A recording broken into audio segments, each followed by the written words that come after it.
नमस्कार साथियों। टीचर्स अकादमी में आप सभी का स्वागत है। मैं हूं सुचित सर। जैसा कि आप जानते हैं कि पढ़ाने के अलावा आप मुझे इन्फॉर्मेशन के रूप में भी देखते हैं। मैं लगातार आपको जो भी सूचनाएं होती हैं वैकेंसी संबंधित वह हम आपको अपडेट कराते हैं। साथियों, आज कुछ विशेष खबर है आपके लिए।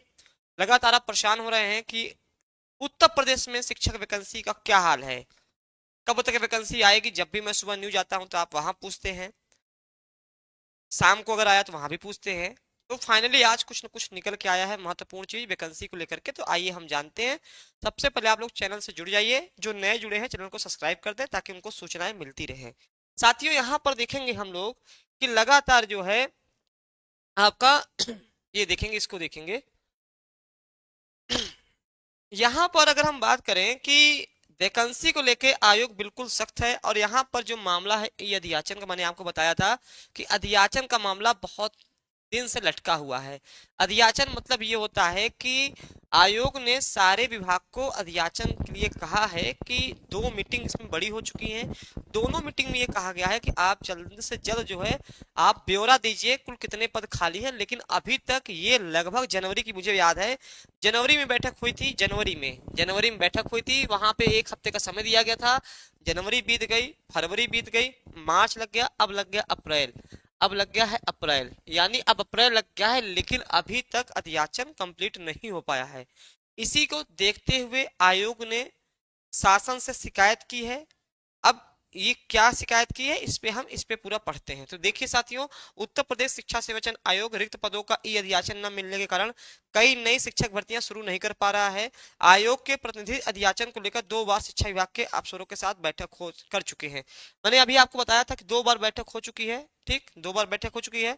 आयोग की ओर से अब शासन को पत्र भेजकर पूरी स्थिति से अवगत कराया गया है। मतलब अब ये हो गया है कि ये काम अच्छा हुआ, ये काम जो आयोग ने अभी किया है ये काम इनको बहुत पहले करना चाहिए था। देर आए दुरुस्त आए, कहने का मतलब है कि लगातार 2 मीटिंग हुई, सारे अफसर आए, लेकिन मीटिंग का कोई निष्कर्ष नहीं। एक हफ्ते का समय दिया गया था कि एक हफ्ते के अंदर आपको भेजना है, लेकिन अफसर तो लग रहा है कि बीजेपी गवर्नमेंट में मुझे लगता है सबसे ज्यादा अगर कोई मन माना है या सबसे ज्यादा जो स्थिति खराब की है ये अफसर वर्ग ने खराब करा है। फिर क्या हुआ है, आयोग के गठन को 1.5 साल हो गया। अब आप सोचिए, जब अभी तक मामला क्या था, बहुत मतलब साल से हम लोग ना ये झेल रहे हैं। 2022 का फॉर्म भरा गया, फाइनली अब जाकर के पेपर होने जा रहा है। लेकिन आयोग बनेगा तो नई वैकेंसी आएगी। जब आयोग बन गया, बहुत लड़ाई हम लोगों ने आयोग के लिए लड़ी बनने के लिए। फिर जब आयोग बन गया तो फिर से उम्मीद जगी कि चलो अब तो फाइनली वैकेंसी आ जाएगी। लेकिन उसके बावजूद भी 1.5 साल हो चुके हैं साथियों, 1.5 साल। और 1.5 साल में जो है अभी तक जो है कुछ भी नहीं हुआ है। न कोई पुराना पेपर इन्होंने कराया, न कोई इन्होंने क्या बोलते हैं नई वैकेंसी को लेकर अपडेट किया। तो इसी संदर्भ में आज यह खबर निकली हुई है। लेकिन अब तक कोई नई भर्ती शुरू नहीं की जा सकी है। आयोग के अध्यक्ष प्रोफेसर कीर्ति पांडे के नेतृत्व में नई भर्ती के लिए इस साल बेसिक, माध्यमिक और उच्च शिक्षा के अफसरों के साथ 2 बैठकें की जा चुकी हैं। मतलब सबको बुलाया गया था। देखिए, यहाँ बेसिक वालों को भी बुलाया गया था, माध्यमिक वालों को भी, उच्च शिक्षा को भी बुलाया गया था। जितने भी अफसर हैं सबको बुलाया गया था।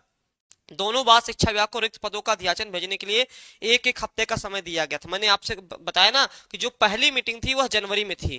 पहली मीटिंग मुझे याद है कि जनवरी में थी। जनवरी में भी मैंने वीडियो बनाया था।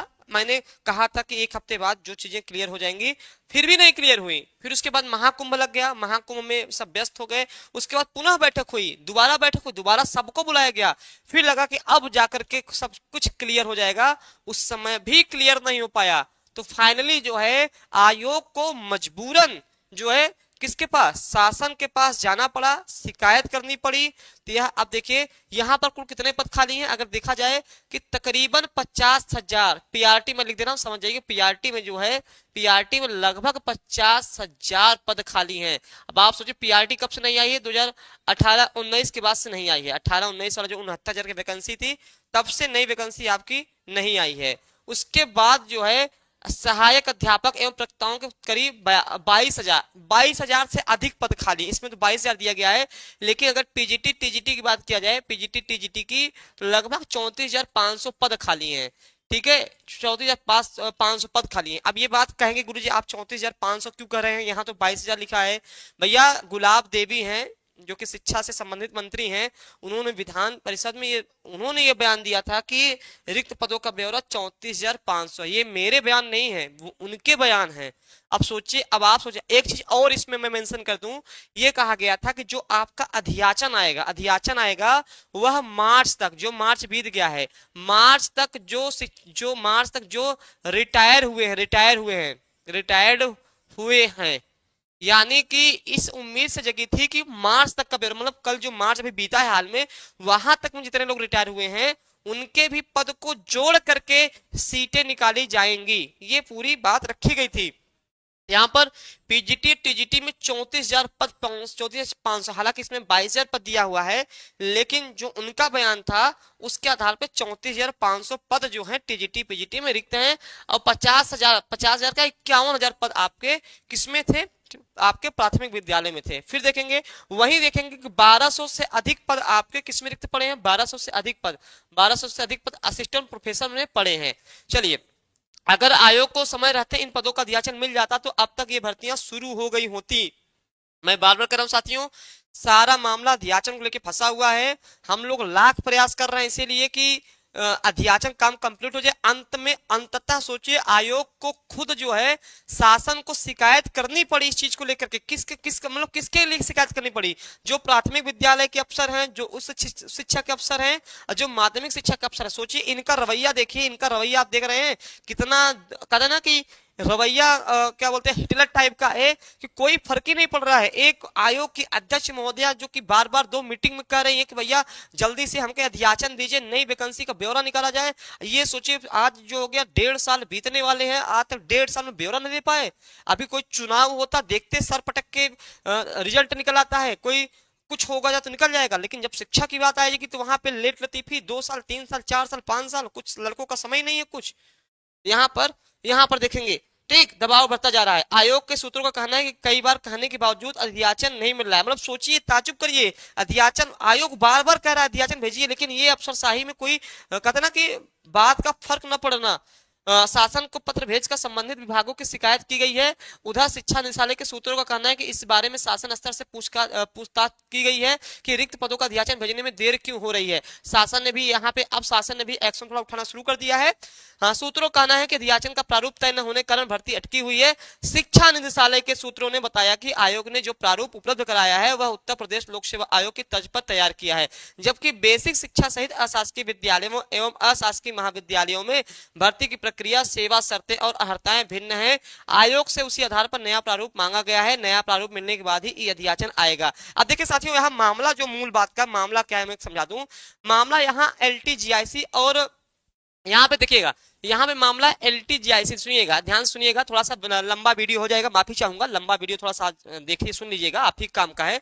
LTGIC और TGT PGT, देखिए यहाँ मामला जो फंस रहा है। अब ये इसके देखिए, TGT PGT की अर्हताएं अलग है, उत्तर प्रदेश TGT PGT की अर्हताएं अलग है, और LTGIC की अर्हताएं अलग है। जो मामला फंस रहा है, मतलब ये फंस रहा है कि जो योग्यताएं रखी जाए वह LTGIC के अर्हता के आधार पर रखी जाए। यही मेन चीज है जो अध्याचन का रोड़ा बना हुआ है, कि ये लोग क्लियर नहीं कर पा रहे हैं कि जो नई वैकेंसी है उसमें योग्यताएं क्या रखी जाए, पहले के जैसे थी वैसे रखी जाए। मैं पहले कह दिया कि पहले जैसे बिल्कुल रहने वाली नहीं है, बहुत सारे बदलाव आपके होने वाले हैं। देखो, LT का वैकेंसी तो जुलाई अगस्त के पहले क्लियर नहीं है। ये अध्याचन हर जगह, ये ना कहते ना, ये ना रोड़ा बना हुआ है, ये रोड़ा बना हुआ है। अब इस समय अध्याचन का खेल चल रहा है, अध्याचन का, ठीक। वो उनके पाले हम गेंद डाल रहे हैं, वो वाले उनके पाले हम गेंद डाल रहे हैं, बस गेंद फेंकी जा रही है एक दूसरे के पाले में। अब मार कौन खा रहा है, मार बच्चे खा रहे हैं, जो तैयारी करने वाले बच्चे हैं, जिन्होंने BEd करके बैठे हुए हैं, जो DLED करके बैठे हुए हैं, जो नेट है हायर एजुकेशन के लिए तैयार होकर बैठे हैं, वो बेचारे वेट कर रहे हैं कब कोई नई वैकेंसी आएगी, कब उम्मीद जगेगा। लेकिन इन अफसरों को कोई फर्क नहीं पड़ता, बच्चे चाहे जो करें, बुढ़ा जाए, बच्चे मर जाए, फ्रस्ट्रेट होकर आत्महत्या कर लें, इन ढकोसलों से कोई मतलब होने वाला नहीं है, क्योंकि ऑलरेडी ये तो पद पे बैठे हैं, अफसरशाही में बैठे हैं। इनको क्या है, इनकी सैलरी आ रही है, इनका सब, इनका क्या जा रहा है, जात बच्चों का रहा है ना भाई, इनका क्या जा रहा है, पद पे हैं, अधिकारी हैं, क्या उखाड़ लेगा कोई इनका। सोचिए, ये स्थिति है सरकार में।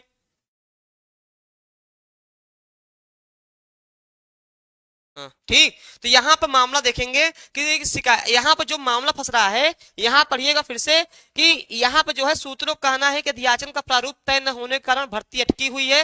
शिक्षा निदेशालय के सूत्रों ने बताया कि आयोग ने जो प्रारूप उपलब्ध कराया वह उत्तर प्रदेश लोक सेवा आयोग की तर्ज पे कराया है, ठीक है। जबकि बेसिक शिक्षा, देखिए अब समझिएगा, यहाँ पर बात समझिएगा, जो नया शिक्षा सेवाचयन आयोग बना हुआ है साथियों, जो नया शिक्षा सेवाचयन आयोग बना हुआ है वो चाहता है, ध्यान सुनिएगा मेरी बात को, वो ये चाहता है कि जो नया प्रारूप बने वह नए लोक सेवा आयोग के तर्ज पे बने, मतलब उत्तर प्रदेश लोक सेवा आयोग के तर्ज पे बने, एलटी और जीआईसी की जो योग्यताएं होती हैं। लेकिन यहाँ पर जबकि बेसिक शिक्षा सहित अशासकीय महाविद्यालयों की बहुत अलग है, अगर एलटी के तर्ज पर रखें, जीआईसी के तर्ज पर करेंगे तो बहुत सारी दिक्कतें आ जाएंगी। क्या दिक्कत आ जाएंगी? सबसे पहले एज बाउंडेशन, जैसे कि टीजीटी और पीजीटी में साथियों सबको पता है एज बाउंडेशन नहीं है, आप जब चाहे जो भी उम्र हो आप भर सकते हैं।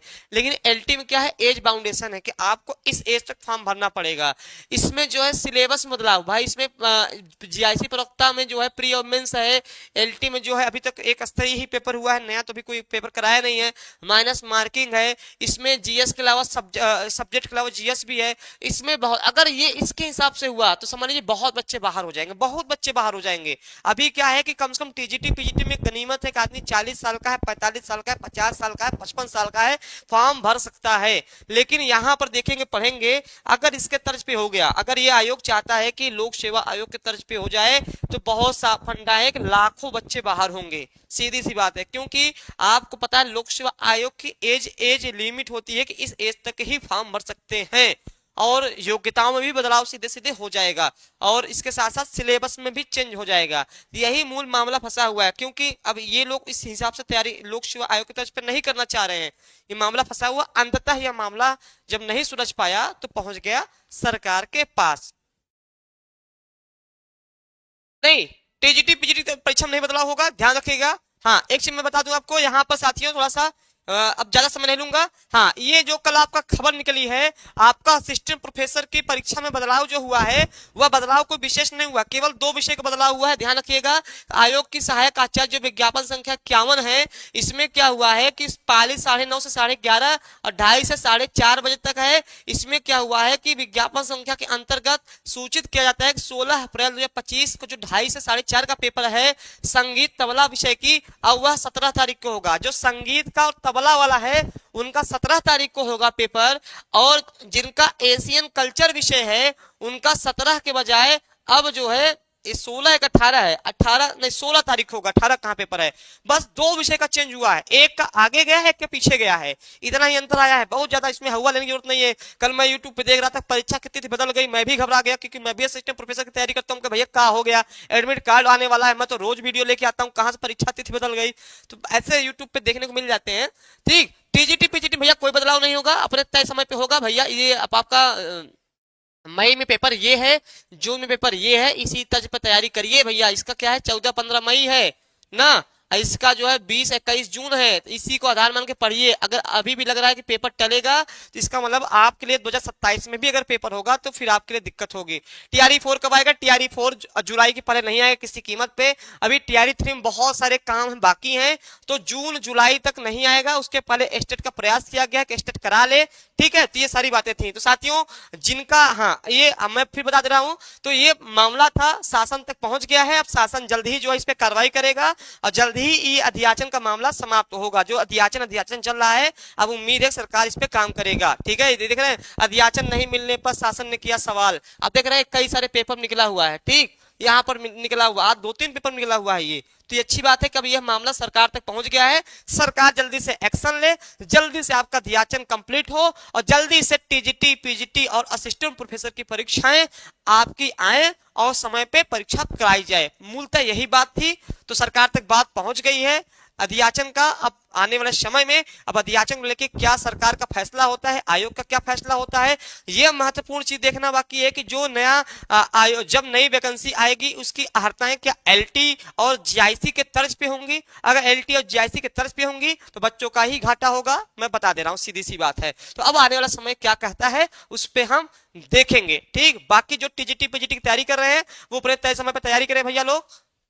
हाँ, एलटी की वैकेंसी जुलाई अगस्त के पहले किसी कीमत पे नहीं है, अभी कोई आसार इधर जुलाई तक तो नहीं लग रहा है, जुलाई तक ही संभव है एलटी और जीआईसी का वैकेंसी होना। चलिए इतनी सारी बातें बता दी हैं, कोई और इन्फॉर्मेशन आएगी आपको अवश्य बताएंगे, तब तक पढ़ते लिखते रहिए। असिस्टेंट प्रोफेसर की तैयारी करने वाले और टीजीटी पीजीटी की तैयारी करने वाले 2022 का जो फॉर्म भरे हुए हैं, बहुत बातों पर ध्यान मत दीजिए, केवल अपनी पढ़ाई जारी रखिए। धन्यवाद।